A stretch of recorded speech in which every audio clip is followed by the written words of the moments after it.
Hello, everyone, and welcome back to the Bravo Docket. It is good to be back. It's been a while since we've recorded together, and it's always nice to be back. So today we are going to be talking about several divorce proceedings that have gone through courts in Georgia. And Georgia has some interesting procedures that aren't common throughout the country. So we're going to give a high-level overview of what those are. And then, of course, dig into Kim and Kroy's divorce proceedings. It's what kicked off our idea for this episode. We'll briefly touch on Sheree's, and then we'll talk about Eva's. In a second episode, we'll talk about Kenya and Drew Sidora's separate divorces. Do you want to kick us off? Yeah, I just wanted to mention our Miami Hochstein divorce episode. In the intro to that one, I talked quite a bit about family law and some of the unique issues that surround practicing family law as an attorney. And I encourage you to listen to that if you have some interest in family law in general. I also wanted to bring up kind of a bit of a macabre subject, but I think it's important to note that family law and divorce law can be dangerous for attorneys that practice. There was recently a very sad and unfortunate death of a well-known divorce attorney in Georgia. And you can Google this. We're not going to go into it here because we don't want to start off all sad, but just be careful out there. There's a great Above the Law article that was written by Joe Patrice in 2017 about divorce attorneys and the dangers of family law. And then there's also a law and crime article about the Georgia divorce attorney that got murdered that I talked about. And then there's a New York Post article about that as well. But there's a lot of family law attorneys that have safety measures in their office, like panic buttons. They keep a firearm in their office just because they're afraid of what can happen. There was a quote from the National Law Journal in 2011, and this is Texas Supreme Court Judge Deborah Lehrman, who spent more than 20 years as a family court judge. And she said, quote, it says, there's a saying in criminal court, you have bad people at their best. In family law, you get good people at their worst. In criminal court, dangerous people are in handcuffs. In family court, you don't have any idea who is dangerous. And just be careful out there, guys. There's a lot of big feelings and you're getting people at the height of their emotions. No one's getting murdered in any of the cases that we're talking about, thank God. Yeah, so I think we wanted to kick off talking about Georgia divorce law background by reading from an email that we received from a member of our legal team named Delsa. She provided us with some background on this, and we are just so grateful for it because neither Angela nor I practice family law in Georgia, so this is very helpful. Do you want to read it and we'll popcorn? Yeah. So according to Delsa, Georgia is pretty unique in the Superior County of Fulton County. The county where the Kim and Kroy action is the only one of its kind in Georgia. Fulton County has its own family division, which consists of 4 judges who hear nothing but domestic relations cases. Each has nearly 700, and as you can imagine, things do not move quickly. Georgia is also pretty antiquated. For instance, Georgia still provides for fault-based divorce. Most of the country did away with this years ago, and then more shocking, a party to a Georgia divorce action has a right to a jury trial. We posted about this on our Instagram, and I was pretty shocked thinking about that, and I didn't even realize that the state I practice in, Texas, also gives you a constitutional right to a jury trial in a civil case. I mean, I knew that part, but I didn't even think about how that includes divorce cases. Jury trials are pretty rare, but they do happen. She explains that conduct also matters in Georgia for purposes of equitable division. So if one partner commits adultery, it can have a huge impact on a party's position, especially if a substantial sum of marital money was dissipated on the paramours.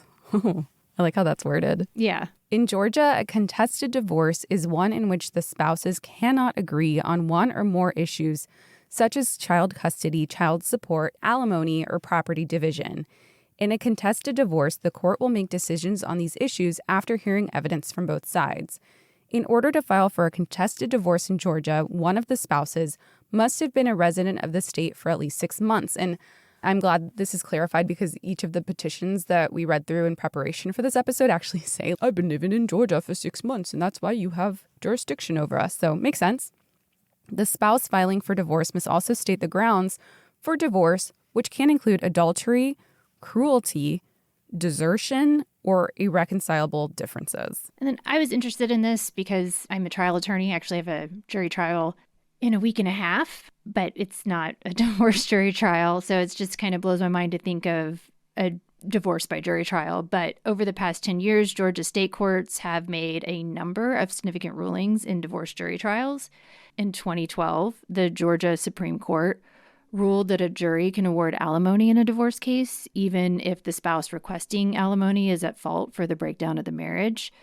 In 2016, the Georgia Court of Appeals ruled that a trial court cannot exclude evidence of adultery in a divorce case simply because the adultery occurred after the parties separated. And in 2018, the Georgia Court of Appeals ruled that a trial court can award attorney's fees to the prevailing party in a divorce case, even if the parties had not agreed to such an award in a prenuptial agreement. That's pretty interesting, too. In the petitions we read in preparation for this, they also ask for attorney's fees. Mm-hmm. So pretty interesting. So I was interested in the difference between fault and no fault divorces, specifically in Georgia. It's just not my wheelhouse. So I know we've mentioned these terms before. A fault-based divorce occurs when one person accuses the other of causing the marriage to end. Georgia state law allows for 12 fault divorce grounds. In addition to domestic violence, other fault grounds include adultery, willful desertion for a period of 1 year, alcohol abuse, mental illness, and drug addiction.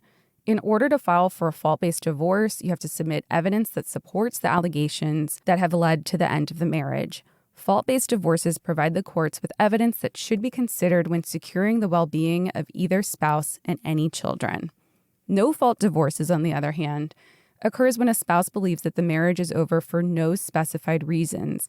In most cases, they can simply say irreconcilable differences as a reason for the divorce. No-fault divorces let couples end their marriages quickly.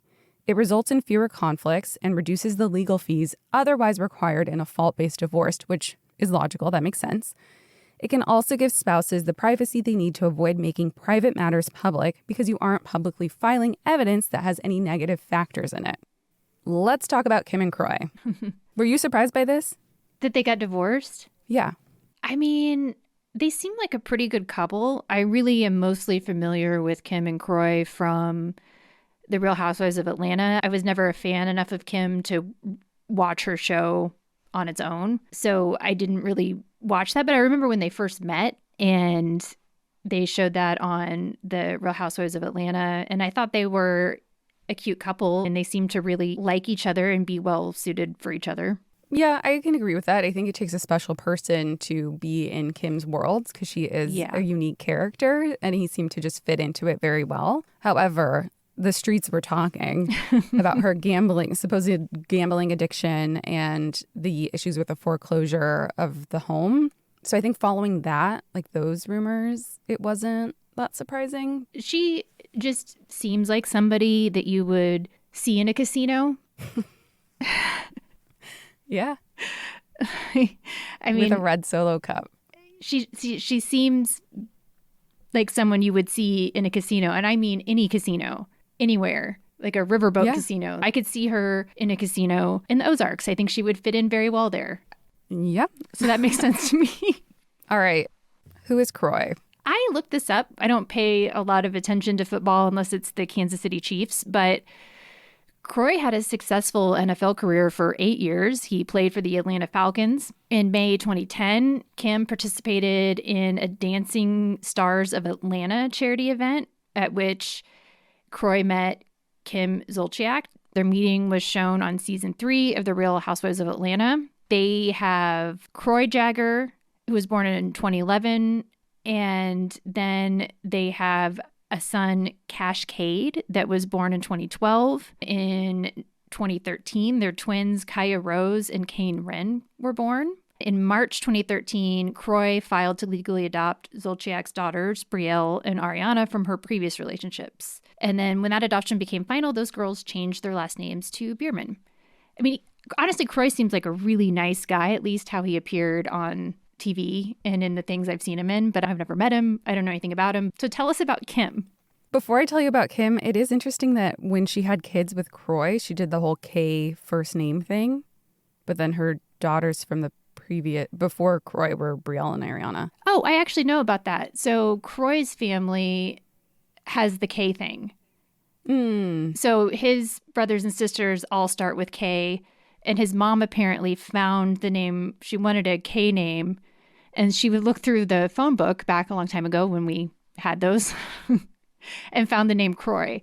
I read that on Wikipedia. So take it with a grain of salt, but that's what I read. My family did a similar thing with the name A. All of the Italian grandchildren have the first name start with A, which would result in our aunties, moms, and grandma combining our names when they were trying to yell at us, usually like Ashley, Angela, Ashley, Amangela, Angela, Amanda. My family all has C, like my mom's side, we're all the CE sound. Yeah. Or SE sound. All right. So Kim was born in Pensacola, Florida, to a military family and grew up in Windsor Locks, Connecticut. She appeared on The Real Housewives of Atlanta, October 2008, when she was 29, which I know there's a lot of speculation about her age. We're not going to talk about that in this episode. Was she really 29? We don't know. Between seasons 4 and 5, her then fiance were the subject of a spin-off show, that's Kroy, Don't Be Tardy for the Wedding, chronicling her wedding preparations.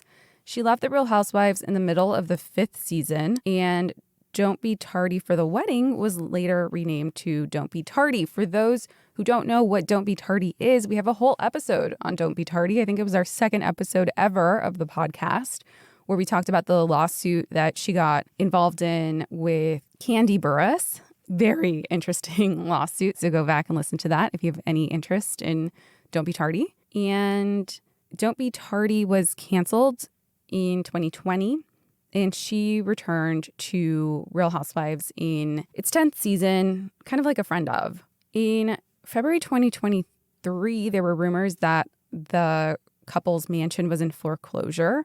It was a property in Alpharetta, Georgia, and it was set to be auctioned off to the highest bidder. It was actually going to go to auction.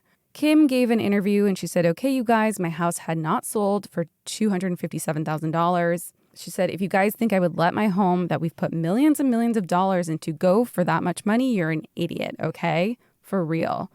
The auction was later canceled by the law office of Brock and Scott PLLC, and I'm not sure why. I wasn't able to track down any reliable source for figuring that out, but I know that in a mortgage foreclosure auction, that happens quite a bit. So in order to foreclose on a house, there's a lot of really technical things that the bank and the mortgage holder have to go through in order for it to be actually auctioned off. And there's a lot of remedies and things that the homeowner can do in order to prevent that from happening.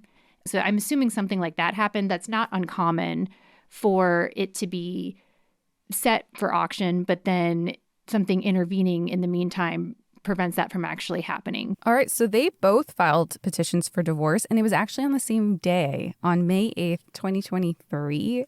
But Kroy beat her to the punch by a couple hours. He filed at 1:15 p.m. and she filed at 3:44 p.m. And I think we should review Kim's petition first, and then we'll review Kroy's.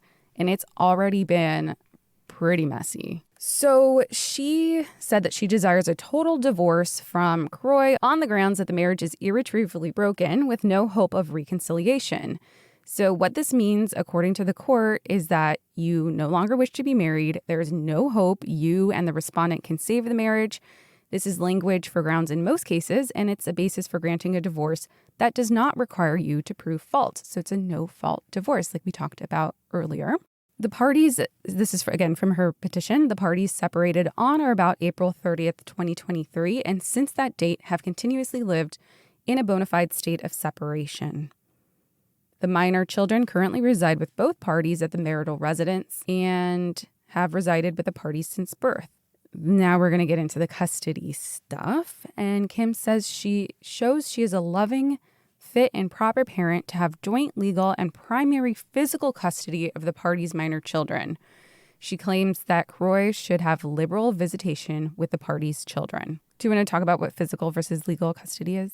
Physical custody refers to the parent with whom the child lives. Legal custody refers to the parent who makes decisions about the child's school, healthcare, etc. Both types of custody can be held by one parent solely or shared by both parents jointly. Split custody occurs when parents with multiple children have sole or primary custody of different children, splitting up the siblings. Yeah, so Kim wants the kids to live primarily with her, but then they can both make important decisions jointly. Do you want to talk about how our court determines custody? And this is from a statute. Yeah, in this statute, Georgia cites the standard as the best interest of the child, and I believe almost all states have that standard.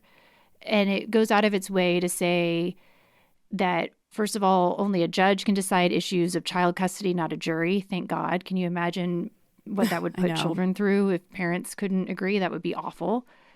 And then it says when deciding custody, the court applies the standard, like I said, the best interest of the child. And then there's a ton of factors that a judge may consider. And those include the bonding, emotional ties between the parent and the child, the ability of each parent to love and nurture the child, the parent's knowledge and familiarity with the child's needs, the ability of each parent to meet the child's needs for food, clothing, and basic care, and provide a stable home environment, the importance of continuity in a child's life. I think it's pretty well known that ripping a child out of their home that they've lived in their whole life and the school that they've gone to move them around because their parents are divorcing can be extremely traumatic. And the court really is supposed to look at it not as in, okay, well, the mom is automatically going to get everything and the dad isn't because he's a man, and say what's in the best interest of the child and look at that as on an individual case-by-case basis. And there's a lot of other factors in here. So this is Kim, thinks that Kroy should pay temporary and permanent child support pursuant to, there's a statute in Georgia that discusses that. She says that she is dependent upon Kroy for support and maintenance and is entitled to receive temporary and permanent alimony for her support and maintenance. I like how that's worded. I need money from you to maintain myself. And some states have a sunset clause on alimony, and they say that they will only award alimony for 10 years. In some states, there's no limit on the amount of alimony that can be awarded. It's kind of interesting. So these are some factors that we got from our legal team member from DELSA. And it says the factors that are considered for alimony is like the standard of living established during the marriage, the duration of the marriage, the age and physical and emotional condition of each party, the financial resources of each party. Kind of common sense factors there, but wanted to refer to the statute. So Kim says that she and Kroy are co-owners of real property, and real property means actual land or a house, and that the real property was acquired during the party's marriage. Personal property is things like the stuff you put inside a house, like furniture and whatnot. So she says that to the best of her knowledge, respondent does not own any real property, meaning Kroy does not own any real property outside of the marital home. And she says that they have acquired certain assets and debts during the marriage to which petitioner, meaning Kim, is entitled to an equitable portion. So she wants to split the debts and the assets equitably, which doesn't mean half and half, but she wants an equitable split of that. I'm wondering if she also wants him to be responsible for some of her so-called gambling debts, if that's real. And then she says, petitioner desires any and all premarital assets, gifts, and inheritances of either party shall be retained and assigned to the party who is owed the asset or property before the marriage, or receive the gift or inheritance in accordance with the laws of Georgia. And that's a pretty standard thing to put in any divorce petition. Yeah, like what was mine before we got married is mine. Yeah. She also wants her maiden name to be restored. And this is just like a little box you can click when you're filing a divorce petition. She wants to go back to Kimberly Marie Zolciak. So then here's when things start to get messy. On May 16, Kim filed a motion requesting that Kroy submit to hair follicle testing because of his marijuana use. Do you want to read it? Yeah, I don't particularly care for this, but it says, petitioner, meaning Kim, has seen respondent smoking marijuana, and she has serious concerns for the safety and well-being of the minor children while in respondent, meaning Kroy's care. She is fearful that the children will be exposed to Kroy's alleged drug use. And she requests a determination of Kroy's current drug use by ordering, at Kroy's expense, a 5-panel hair follicle drug screen, and for Kroy to be ordered not to cut or remove any of his hair until at such time this screen is complete so that the court may determine custody in accordance with the Georgia statute. What do you think about this? It makes me uncomfortable for several reasons. I think if his marijuana use was such a big deal, it maybe should have come up before. Like if she's really concerned about her children's well-being because he's smoking weed in front of them, get them out of there. I don't know. I also think she's been seen drinking heavily and driving. Thank you. On the show. So I felt like that was just personally, I just felt like that was kind of rich coming from Kim, who we've watched on TV drive around with a solo cup. I also don't think that marijuana is, it's not like she's saying Kroy is doing meth or heroin or something. And in a lot of states, marijuana is legal. I think in a lot of circumstances, marijuana is safer than drinking. That's just my personal opinion. So it just seems like this is kind of a stretch for me. Well, I do want to add that I don't think any parent should be smoking weed in front of their child. So if that's happening, I agree that it's not okay. But I also don't think any parent should be smoking cigarettes in front of their child. And she was a prolific chain smoker. I think it's harmful to the child. I think marijuana does affect your mental state. So I'm not going to fault her for, on the grounds that marijuana is not that bad, because I do think it is. It can be detrimental to your mental state, especially when you should be caring for a child. So I get it. I mean, just a personal anecdote. My parents had an extremely acrimonious custody dispute. It's actually part of the reason why I think I ended up going to law school, because they were so diametrically opposed on everything, just lifestyle, religion, all of that. And the only thing that seemed to be able to control both sides was the law. And I think somehow when I was little, growing up, that affected my brain in a way to where I was like, if I can learn the laws, then I can be in control of my own life. And I actually think that is part of what made me become a lawyer. The law was the only thing that both sides had to obey when they were so acrimonious. And it's the reason why I was able to see my dad and that side of my family again after 2 years. But I mean, my dad did smoke cigarettes in front of us. I think I'm fine, although I do have severe asthma now. So to Ceci's point. Yeah, I don't know. I think it's a fair concern if he's actually smoking weed in front of the children. It's just, he's going to throw something back at her. And he already has. I was going to say, it's kind of rich coming from Kim. It's not as if this is somebody that's has a, I guess, straight-laced track record. True. But I just want to still blanket it. If it is a real concern of hers, she is within her rights to file this, even despite the fact that she's drinking alcohol and smoked cigarettes on TV. If he really is doing it, not okay.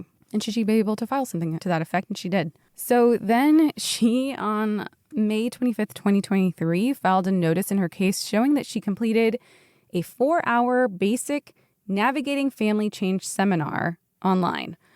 There's nothing on the docket that ordered this. She, I think, voluntarily, or maybe at the request of her counsel, or someone advised her, hey, it would probably look good on your record if you completed this course. And it's put on by the Center for Navigating Family Change.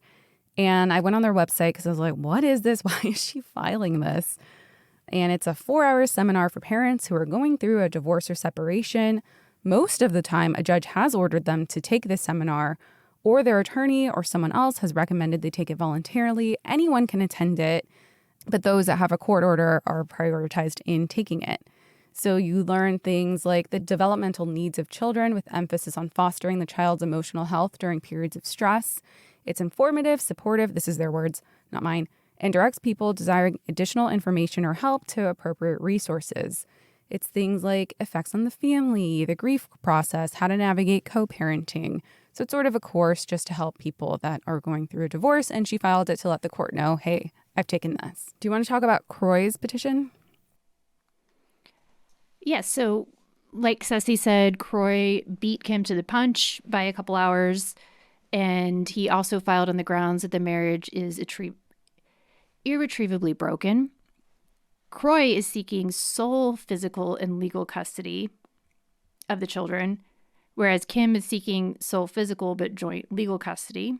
They both also said in their petitions that while they weren't claiming a fault-based divorce, they both reserved the right to amend later and potentially make those claims. I think it will end up being a fault-based divorce given these filings. Yeah, I think it's going to get pretty messy, unfortunately. Kroy shows that in his petition, Kroy says that child support should be awarded on a temporary and permanent basis for the support of the minor children. And Kroy says that he bought certain separate property to the marriage and seeks an award of that separate property that he brought into the marriage. He also wants an equitable division of certain debts and obligations that occurred during the marriage. Kroy says that he should be awarded exclusive, temporary, and permanent use and possession of the marital residence. And he wants Kim, quote, restrained and enjoined from coming about the marital residence after she vacates, assuming that the court will award that. Yeah. His is definitely more restrictive than Kim's petition. So then Kroy filed a motion against Kim on May 18th, 2023. So this is 2 days after her request for him to submit to drug testing for a psych evaluation. He says, quote, during the party's marriage, respondent, so Kim, presented very troubling behavior, which has accelerated in the months leading up to Kroy's filing for divorce. She has acknowledged spending substantial time and marital funds on gambling and other games of chance. This compulsion has financially devastated the parties. Kim's time is so consumed with online gambling that she is unable to properly care for the children. As such, Kroy is concerned for the children's safety and well-being, and then he lists what he thinks she should be evaluated for. He also attaches Exhibit A, which we are going to look at, and it has a ton of transactions to and from Coinbase, which Coinbase, according to their site, is a secure online platform for buying, selling, transferring, and storing cryptocurrency. And I don't have a lot of knowledge about cryptocurrency, but I have learned that some sports betting and gambling is done with cryptocurrency. So you transfer your money to get cryptocurrency and then can do online gambling that way. Let's look at Exhibit A. So there are tons of transactions. There's a lot of withdrawals, but then there's also a lot of deposits, which made me a little bit confused because, so you know, in your account statement at the very top for the month, it says how much was withdrawn and then how much was deposited, and it gives you the totals of that. So this says that there were withdrawals totaling $127,176.23, but then deposits totaling $127,287.12 with a balance now of $760.37. So to me, that reads that they're pretty evened out despite all these transactions. Yeah, but the way I look at this is she's withdrawing the money to immediately gamble it, and then she withdraws. So she put in the amount, but then gambled it all away. So she's pulling it in and then spending it immediately. Oh, I get what you're saying. Yeah, that's what that looks like to me. Yeah, so I guess had she not supposedly gambled it away or had these transactions to Coinbase, which we see the transactions to Coinbase, she would have over $100,000 in the account. Yeah. But instead only has $760. Okay. Yeah. Yeah, this looks like somebody with a gambling addiction that's pulling a fund from other sources to pay into it. So, yeah, this looks bad. It's pretty bad. Mm-hmm. How many lines would you say are in the withdrawal section? I was going to count, and I was like, not today. Here, we can do Control F, Coinbase, and just see how many it pulls up. But there were also deposits from Coinbase, so it won't work. There's at least 135. So it says there's 262 total. So if we just say half of those are... Yeah. And this is in what, 30 days? Yeah. Yeah, that's bad. Yeah. Okay, well, some fun deposits in there. There's Cameo. She made $7,300 in one deposit, and then there's another one for $400. So I love seeing the Cameo money. In the deposit area, there are also entries that say daily cap of 6 fees, which I looked up, and that is auto overdraft protection. Yeah. Ugh, not good. Yeah, there's a whole bunch of returned item not charged, which would mean that there wasn't enough money in there. And then, yeah, there's a cap on the... Yeah, that's bad. This is bad. Mm-hmm. Eat. Yeah. Well, on July 11th, 2023, they're going to have a hearing on their petitions for divorce. This is known as a 30-day status conference, even though it's technically longer than 30 days after they filed. These conferences typically occur 30 days after the filing of a divorce complaint. It's presided over a judicial officer and serves to ensure that the two parties are moving forward in the divorce.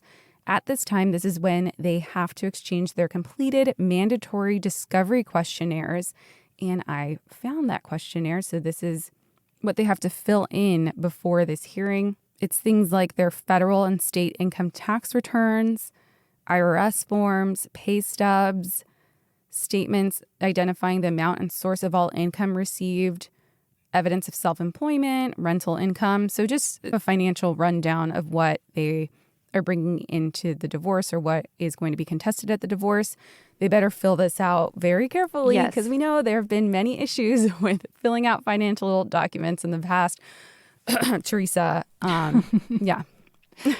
Yeah, one of the worst things you can do is, one, be dilatory in getting this information to your divorce lawyer. This is one of the things that Ceci and I have both talked about before, that the person to file for divorce has an advantage because they are mentally, emotionally, and legally prepared for what's about to happen. They've already provided this information to their divorce lawyer. They've already mentally put themselves in the mindset that they're getting divorced. And these are very detailed. And a lot of states have these where there's a form, the courts require them to be filled out. You have to have all the documents.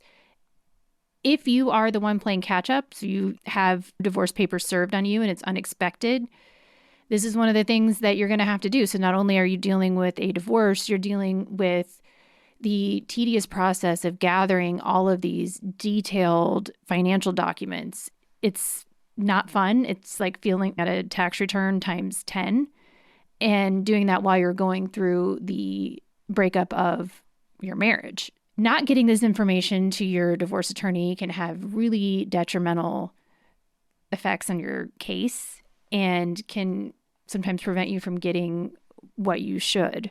And it's also just going to cost you more money because every time your divorce attorney calls you or writes you a letter to ask for this information, that costs money. So on Sheree, we don't have a lot to talk about on Sheree because that docket is old. Yeah. That is from like 2011. We couldn't access the documents, but I think we wanted to address a comment that we received. It kind of questioned whether we're real attorneys because according to the comment, Phaedra's representation of Sheree on the show wasn't real and it was staged.